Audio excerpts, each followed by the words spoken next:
On Wednesday, the 23rd of August, reports started to circulate that Prigozhin was in a plane crash. He had spearheaded a short-lived mutiny against Putin in June. So the timeline of his death has raised suspicious eyebrows as to who assassinated Prigozhin. Some people are looking at Putin's leadership. Putin himself is no stranger to assassination attempts. He has escaped assassination attempts an astonishing 43 times. While his number might not beat or does not even come close to the 600 attempts on Fidel Castro, it is still an astonishing number. Hell, most people only have one chance, just like Prigozhin. And 43 attempts is an unbelievably high number, so for the doubters or the curious, in this video, I'm going to break down how Vladimir Putin survived 43 assassination attempts. Number 1. Spend heavy on security. One of the most astonishing aspects of Putin's security detail is the sheer amount of resources dedicated to keeping him safe.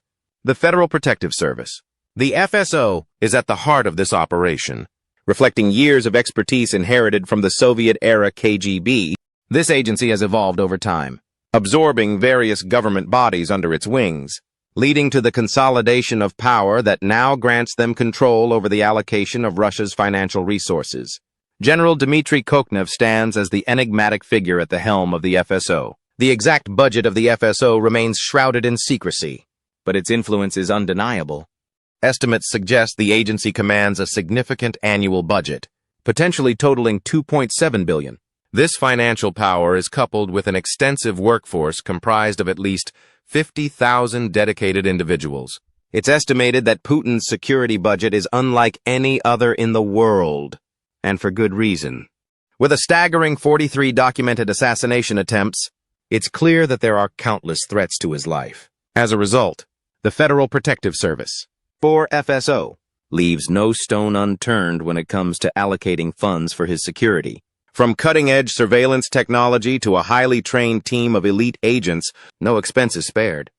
The FSO's reach extends to every conceivable aspect of protection, encompassing secure transportation, state-of-the-art communication systems, and comprehensive background checks on anyone who comes into contact with the president. The FSO's control over the Russian budget grants them a level of autonomy that few other agencies enjoy. This autonomy ensures that the agency can channel resources to where they are needed most, without bureaucratic red tape. This consolidation of power and resources has transformed the FSO into a force to be reckoned with, not only in terms of security, but also in the realm of national influence.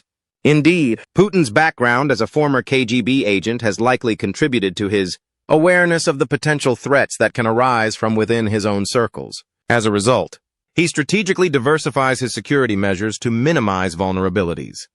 This principle is evident not only in his personal approach, but also in his management of the security apparatus as a whole. The National Guard, an entity established directly by Putin himself, serves as a countermeasure to the growing power of the Federal Protective Service, with over 1 million troops under its command. This force is a formidable entity that directly answers to the president. Its primary role is to deter any aspirations of a military coup or internal power struggle. This move demonstrates Putin's recognition of the need to balance power dynamics within his security structure. While the National Guard's annual upkeep comes at a significant cost to Russian taxpayers, Putin sees it as a worthwhile investment in maintaining stability and preventing internal challenges to his authority. The substantial budget allocated to this force reflects the seriousness with which Putin takes his role in ensuring the security of his nation. The National Guards is also an attempt to project an image of strength and deterrence. By showcasing a robust military force, Putin aims to discourage any high-ranking officials, whether military or civilian, from considering actions that could undermine his leadership. Even figures like the late Evgeny Prigozhin, the leader of Wagner, could not come close if he tried. However, when it comes to directly addressing immediate threats and ensuring Putin's physical safety, it is the President's Security Service SBP that takes center stage. This unit, also known as the Служба безопасности президента России, is specially trained and equipped to handle the protection of the Russian president. Their meticulous selection process, intensive training, and specialized skills allow them to operate both discreetly and effectively. Delving even deeper, Putin's personal security detail, the SBP, is a multifaceted unit trained to perfection. These highly skilled operatives possess a lethal mandate to eliminate perceived threats. Their training, selection process, and operational details remain a closely guarded secret. The selection process to become a member of this elite force is incredibly rigorous. Potential candidates undergo extensive background checks, psychological evaluations, and rigorous physical tests to ensure they possess the necessary qualities to fulfill their duties effectively. The closest bodyguards are not only chosen for their physical prowess, but also for their loyalty, quick decision-making skills, and ability to remain calm under immense pressure. Once selected, these bodyguards undergo continuous and specialized training, honing their skills in marksmanship, hand-to-hand combat, tactical maneuvers, and emergency response. Their role requires them to be adaptable and ready to face any situation that might threaten the president's safety. The secrecy surrounding the SBP's operations is paramount, as the element of surprise is crucial for ensuring the president's protection. Their vigilant presence is felt both in the background and at the forefront. When Putin travels within Russia, the Special Bodyguard Service, SBP, orchestrates multiple layers of protection to secure his route. Accompanied by a motorcade that resembles a military parade, his limousine is a mobile fortress. The Ares Senate, Russia's answer to his security needs, is a technological marvel designed to withstand an array of threats, making it clear that no risks are taken when it comes to his safety. This mobile fortress, created to Putin's exact specifications, is a testament to his commitment to limiting reliance on Western products. With an investment of over 18 million rubles, which is equivalent to 300,000 pesos, it boasts unparalleled fortifications that can withstand bullets of any caliber, sniper fire, landmines, chemical gas attacks, and even small-scale missile assaults. The Ares Senate is not just a vehicle, it's a high-tech command center on wheels. Equipped with cutting-edge communication systems, the limousine ensures that the security team inside remains connected and informed at all times. Even when the windows are fully sealed, an advanced closed-circuit television CCTV system provides a comprehensive 360-degree view of the surrounding perimeter, enhancing the security team's situational awareness. Aside from the devices installed in Russia to protect him, he also employs private military contractors. Some of them include the Enot Corps, Patriot, Redut, Fakkel, Slavonic Corps, and the Wagner groups. Of all of these groups, the Wagner group stands out. They first appeared in 2014, during the annexation of Crimea by Russia, and since then have not held back. They have been involved in wars in Africa, the Middle East, and South America. What Putin wants us to think is that it was founded by Prigozhin himself, he claimed. I cleaned the old weapons myself, sorted out the bulletproof vests myself, and found specialists who could help me with this. From that moment on, May 1, 2014, a group of patriots was born, which later came to be called the Wagner Battalion. Si bien no tiene antecedentes militares, a menudo dependía de Utkin, quien también se presume muerto, para dirigir las operaciones de Wagner. Sin embargo, se admite que grupos como Wagner están siendo utilizados como intermediarios por Putin y el Estado ruso para desmentir de forma plausible las operaciones militares en el extranjero y ocultar las verdaderas bajas de las intervenciones rusas en el extranjero. El grupo Wagner ha ganado notoriedad por su participación en diversos conflictos y denuncias de graves violaciones de derechos humanos. Los agentes de Wagner han sido acusados de cometer crímenes de guerra, como asesinato, tortura, violación y robo contra civiles, así como de torturar y asesinar a personas acusadas de deserción. Este contratista militar privado desempeñó un papel importante en la invasión rusa de Ucrania, en particular reclutando a presos rusos para el frente de combate. Según informes, la fuerza del grupo Wagner en Ucrania aumentó considerablemente con el tiempo, pasando de una estimación inicial de 1,000 agentes a un número potentialmente de entre 20,000 y 50,000 para finales de 2022. Evgeny Prigozhin, fundador del grupo Wagner, intentaría más tarde, en junio de 2023, derrocar al gobierno de Putin y enfrentarse al propio Putin. Número 2. Eliminar rivales. Citando el creciente poder del grupo Wagner, Putin decidió que era hora de que un grupo con el que había afirmado repetidamente antes de 2021 no tener vínculos, se integrara en el ejército ruso. Prigozhin se negaría a hacerlo, ya que eso lo subordinaría a hombres que despreciaba. Sergei Shoigu, ministro de Defensa, y el jefe del Estado Mayor, Valery Gerasimov. Hubo un período de creciente tensión entre el Ministerio de Defensa ruso y Evgeny Prigozhin, líder del grupo Wagner. Prigozhin, quien en su momento apoyó la invasión rusa de Ucrania, había dado un paso audaz. Criticó públicamente al ministro de Defensa, Sergei Shoigu, y al jefe del Estado Mayor, Valery Gerasimov. Los responsabilizó por las supuestas deficiencias militares de Rusia, acusándolos de ceder territorios rusos a Ucrania. En una acción audaz, Prigozhin culpó a altos oficiales militares, alegando que sus decisiones habían comprometido los intereses nacionales de Rusia. No solo los criticó, sino que también los acusó de orquestar la entrega de territorios rusos a Ucrania. Esta crítica tuvo eco en una jerarquía militar ya afectada por tensiones internas. Una invasión basada en mentiras hizo, según la impactante diatriba de Evgeny Prigozhin.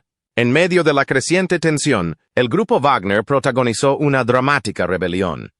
El 23 de junio de 2023, tomaron medidas, afirmando su poder y desafiando el orden establecido.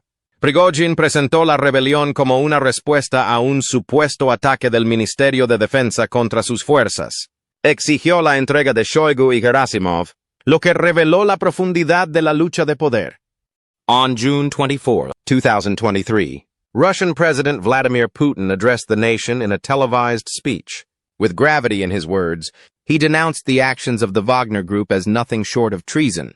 Putin's words resonated across the nation, reinforcing his commitment to maintaining stability and control. He pledged to quell the rebellion.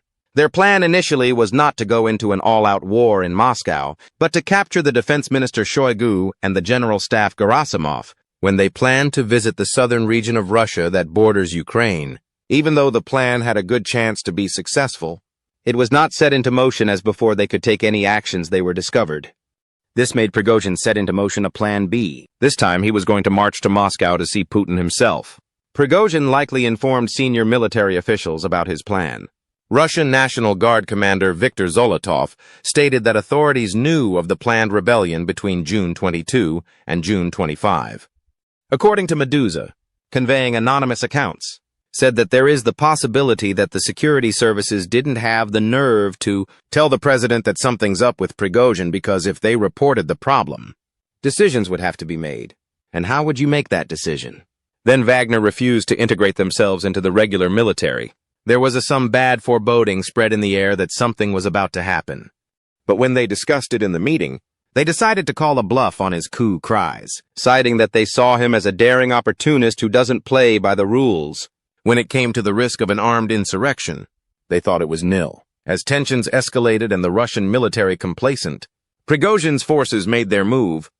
They seized control of Rostov-on-Don and infiltrated the headquarters of the southern military district within the city. The sudden takeover sent shockwaves through the region. It was at this moment that Putin was awakened to the situation. Prior to that, they thought things would fizzle out on its own. Kremlin officials and Putin initially saw Prigozhin as an audacious opportunist, downplaying the risk of insurrection.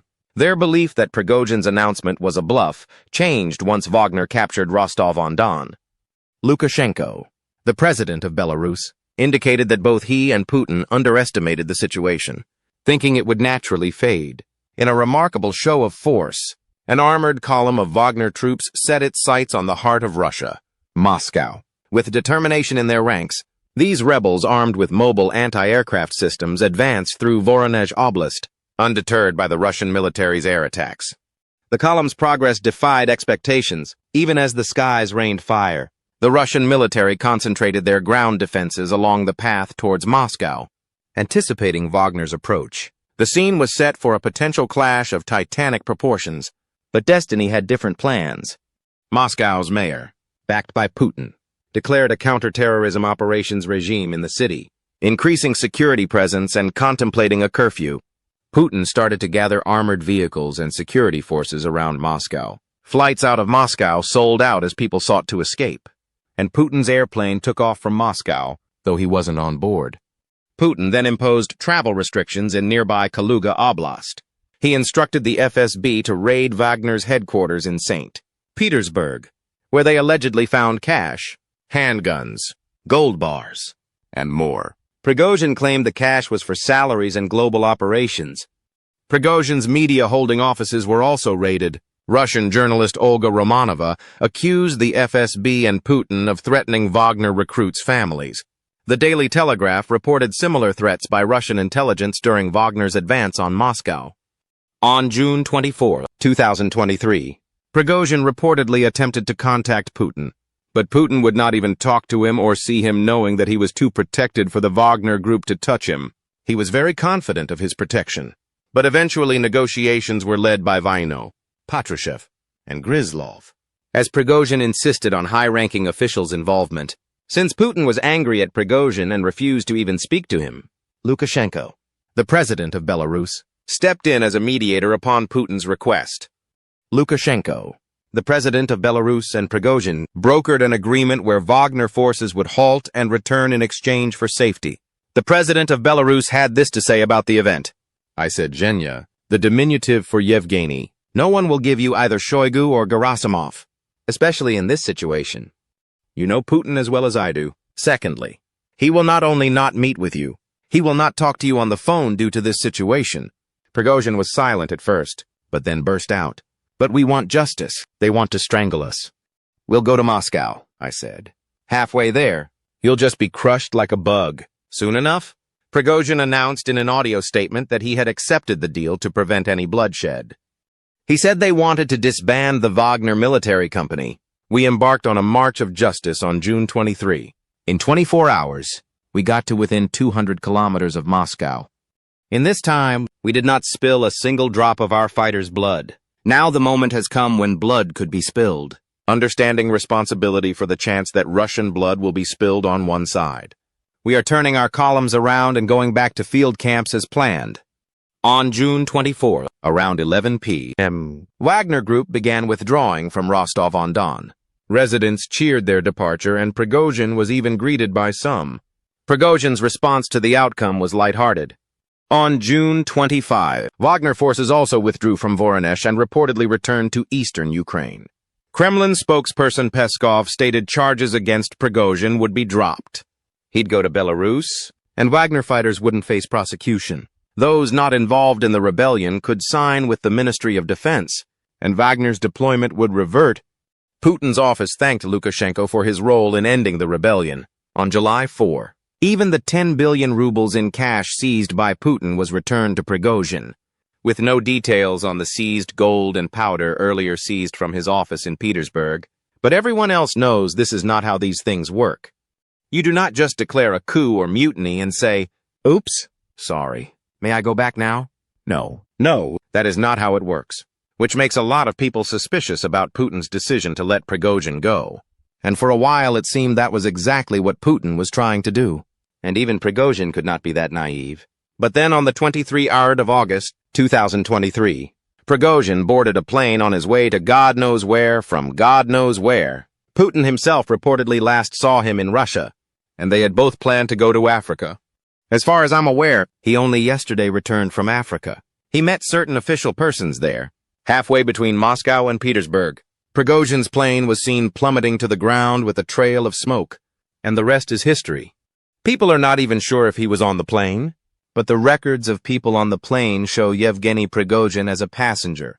There are speculations that Putin let Prigozhin live this long just to know which of his generals were complicit in the coup. Number 3. Consolidate power. Putin has survived death so many times, and if you looked at his background, you can tell that he was trained to do just that. Putin's career began as a KGB foreign intelligence officer, where he spent 16 years and attained the rank of lieutenant colonel. In May 1990, he began his role as an advisor on international affairs to Anatoly Sobchak, the mayor of Leningrad. However, Putin's trajectory took a turn in 1991 after he resigned from the KGB due to his disagreement with the coup against Mikhail Gorbachev. He didn't want to be associated with the new administration's intelligence activities. In the aftermath, Putin considered working as a private taxi driver to supplement his income. Subsequently, on June 28, 1991, he assumed leadership of the Committee for External Relations of the Mayor's Office. This role involved fostering international relations, attracting foreign investments, and overseeing business registrations. Within a year, an investigation led by Marina Salio of the City Legislative Council scrutinized Putin for alleged misconduct, including understated prices and allowing the export of metals in exchange for unfulfilled food aid. Despite the recommendation to remove him, Putin remained in his position until 1996, from 1994 to 1996. He held various political and governmental posts in St. Petersburg. During this period, Putin's roles included being appointed as the first deputy chairman of the government of St. Petersburg in March 1994. He also organized the St. Petersburg branch of the pro-government Our Home Russia political party, associated with Prime Minister Viktor Chernomyrdin. This liberal party held power, and he managed its legislative election campaign in 1995, while leading its St. Petersburg branch until June 1997. On August 9, 1999, Putin became one of 3 first deputy prime ministers, and later that day, he was appointed as the acting prime minister of the government of the Russian Federation by President Yeltsin. Yeltsin indicated his desire for Putin to succeed him, and Putin agreed to run for the presidency. On August 16, Putin's appointment as prime minister was approved by the State Duma with 233 votes in favor, surpassing the required majority of 226. Although initially underestimated, Putin's law and order image gained traction after the September 1999 Russian apartment bombings and the conflict in Dagestan. This bolstered his popularity and allowed him to surpass his rivals in the run-up to the presidential election. Though not formally aligned with the party, Putin expressed support for the newly formed Unity Party. The party achieved significant popularity, winning 23.3% of the popular vote in the December 1999 Duma elections and lending support to Putin's candidacy. On December 31, 1999, Yeltsin's unexpected resignation led to Putin becoming acting president of Russia as per the constitution. Shortly after taking on this role, Putin visited Russian troops in Chechnya. His first presidential decree, signed on the same day, was titled, "On Guarantees for the Former President of the Russian Federation and the Members of His Family." In this decree, Putin ensured immunity from corruption charges for Yeltsin and his family members, including cases like the Mobatex bribery scandal. He even managed to drop and silence investigations involving himself, such as the 1992 metal exports case, originally expected in June 2000. The presidential elections were moved up to March 26, 2000, due to Yeltsin's resignation. Putin won the election's first round with 53% of the vote, despite his opponents having prepared for a later contest. President Putin's inauguration took place on May 7, 2000, and he appointed Mikhail Kazyanov as prime minister. But his handling of the Kursk submarine disaster in August 2000 led to immediate criticism due to delays in his response, where 118 people died within minutes and 23 others managed to survive a grueling 6 hours. During this time, Putin rejected the move for other nations to help in recovering the submarine as he remained on vacation in the Black Sea resort town of Sochi. It was in this event that Putin began to show his disdain for the media. He expressed strong anger regarding the critical coverage by NTV, the nation's most popular TV station, while meeting with submariners' relatives. Witnesses reported Putin exclaiming, "They're lying. They're lying." He accused the television station of actively harming the military for the past decade as people continue to lose their lives within the armed forces. Shortly after, he conveyed his dissatisfaction with his radio coverage to Venediktov. The journalist shared that he had received comparable complaints from the last Soviet leader, Mikhail Gorbachev, and his successor, Boris Yeltsin. However, in those instances, the leaders voiced their grievances while allowing journalists to continue their work without hindrance. Reflecting on this, Venediktov revealed, "If Gorbachev and Yeltsin believed the media was an institution of society, Putin sincerely believed and believes now that it is a tool." In an interview, he recounted, "That's what he told me. He said it's either a tool in the hands of power or a tool of the owner. Soon enough, Putin would put NTV under the control of the state and has steadily clamped down on independent media." This is NTV, Russia's only privately owned national network. In May 2000, tax police, supported by the prosecutor's office and FSB officers, conducted a 12-hour search at NTV and Mediamost headquarters, the parent company, causing concerns that the actions were politically motivated due to NTV's opposition to Putin. Putin, however, denied involvement. The tax authorities subsequently sued Mediamost. While Gazprom acquired controlling stakes in NTV in 2001, Putin met NTV journalists but maintained distance from the situation. Gazprom Media later removed Kiselyov from NTV's director general position. This then put Putin in control of one of the biggest state TV. It served as the first instance of Putin abusing his powers. From 2000 to 2004, Putin focused on rebuilding the country's economy and power dynamics. He reached a grand bargain with the Russian oligarchs, allowing them to keep their influence in exchange for supporting his government. The Moscow theater hostage crisis occurred in October 2002, resulting in a high death toll. Surprisingly, Putin's popularity surged afterward, with 83% of Russians approving his handling of the crisis. In 2003, a referendum in Chechnya led to a new constitution aligning the region with Russia while granting some autonomy. The Second Chechen War saw the rebel movement weakened, though sporadic attacks continued in the northern Caucasus. In March 2004, Putin was re-elected with 71% of the vote. His clampdown on the media again was immediate, but this time he was clamping down on people who funded his opponent. Mikhail Khodorkovsky, the president of Yukos Oil and Gas Company, was prosecuted for tax evasion and fraud. This led the international press to see it as a retaliation for Khodorkovsky's donation to the liberal and communist opponents of the Kremlin. On October 7, 2006, Anna Politkovskaya, a journalist renowned for unveiling corruption within the Russian army and its actions in Chechnya, was fatally shot in the foyer of her residential complex, a date coinciding with Putin's birthday. The tragic demise of Politkovskaya drew widespread global censure, accompanied by allegations that Putin had not adequately safeguarded, or might have been the mastermind of the killing. They blamed him for using the killing as a show of force against the growing Russian independent media. However, Putin personally remarked that her demise had posed more challenges for the government than her journalistic work itself. According to the Constitution, Putin could not go for a third term. However, it said nothing about starting a new term, so he allowed Medvedev to be elected as his successor in 2008, while Putin became Prime Minister of Russia after Medvedev took office as president, ensuring his continued influence. And in 2011, Medvedev proposed Putin's candidacy for the presidency in 2012, and with his party's strong political position making his victory seem likely. The parliamentary elections in December 2011 led to widespread protests over alleged electoral fraud. Reports suggest he organized paramilitary groups loyal to him and his party during this period and quelled these dissidents. During the United Russia Party Congress on September 24, 2011, Medvedev announced his recommendation for Putin to become the party's presidential candidate, a move he prearranged between the two. Russians had equated this prearranged deal as rokirovka, which was also the Russian term for the chess move called castling.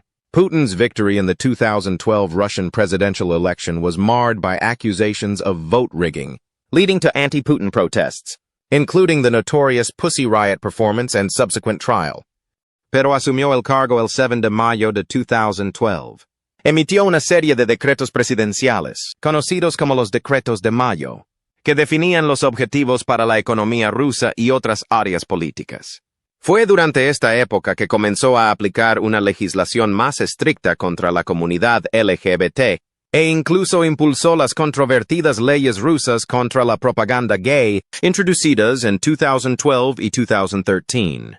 Luego, también definió legalmente qué era un agente extranjero, un nuevo término para atacar a los medios de comunicación.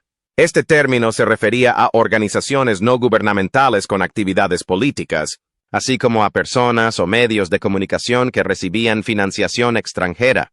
Las entidades comprendidas en esta definición están sujetas a normas específicas de registro y supervisión.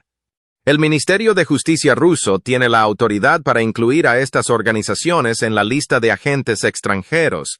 Su represión contra el equipo de prensa aún persistía. El 30 de abril de 2021, el presidente ruso, Vladimir Putin promulgó enmiendas al Código de Infracciones Administrativas. Estas enmiendas impusieron multas por la distribución de materiales de una entidad reconocida y registrada como agente extranjero en Rusia si las publicaciones carecían de un indicador especial que identificara al editor como agente extranjero.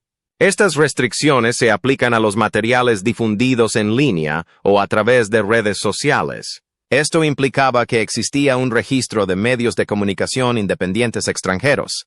Bajo la autoridad de Putin, tienen la obligación de incluir lo siguiente en cualquiera de sus contenidos. Estos materiales fueron producidos o distribuidos por una organización sin fines de lucro que realiza funciones de agente extranjero. Al publicar este descargo de responsabilidad, las directivas se explicaron claramente. Procte, un medio de comunicación con sede en el Kremlin, colaboró con fuentes gubernamentales para destapar numerosos casos de corrupción e irregularidades dentro de la administración Putin. Dirigido por el editor jefe, Roman Badanin y su equipo, expusieron las acciones del Kremlin contra el líder opositor Alexei Navalny. También investigaron el control de los medios del Kremlin por parte de Alexei Gromov y revelaron la injerencia política rusa en África y Bolivia. También descubrieron la corrupción en el régimen de Putin e identificaron a una supuesta ex amante de Putin y a un niño presuntamente vinculado a él. Sin embargo, alrededor de 2019, sus fuentes dentro del gobierno comenzaron a tratarlos con frialdad, como enemigos similares a la Guerra Fría. En junio de 2021, Procte se convirtió en el primer medio de comunicación declarado indeseable y al que se le prohibió publicar en Rusia. Badanin y otros periodistas fueron etiquetados como agentes extranjeros, una etiqueta que se ha aplicado a muchos más desde entonces. A pesar de estos desafíos, los periodistas que trabajan fuera de Rusia se han mantenido críticos e independientes, y su audiencia no ha disminuido. Pero en lo que respecta a Rusia, no existen medios independientes, sino agentes extranjeros.